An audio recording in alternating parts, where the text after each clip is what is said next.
Mga proyektong handa ng magkaroon ng agarang implementasyon, prioridad na mapanduhan sa 2027 ayon sa Malacanang.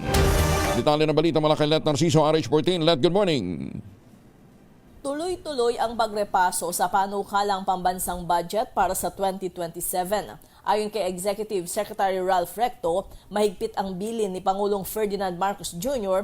na tiyaking pawang mga programa lang na pakikinabangan ng mamamayan ang paglalaanan ng pondo. Kaya naman ipinaalala ni Recto sa mga ahensya na tanging mga proyekto lamang na siguradong mabilis at walang sagabal sa implementasyon ang bibigyan ng prioridad. Ibig niyang sabihin nito na ang tugma sa programa ng pamahalaan ayon sa pambansang plano at mataas ang pampublikong benepisyo ang maisasama sa panukalang gastusin.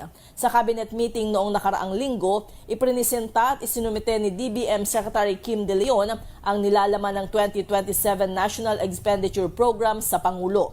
Kumpiyansa si Pangulong Marcos na ang NEP na binalangkas ng DBM ay masusing binusisi at pinag-aralan. Ito si Let Narciso para sa DZRH. Una sa Pilipinas, una sa Pilipino. Maraming salamat, Let.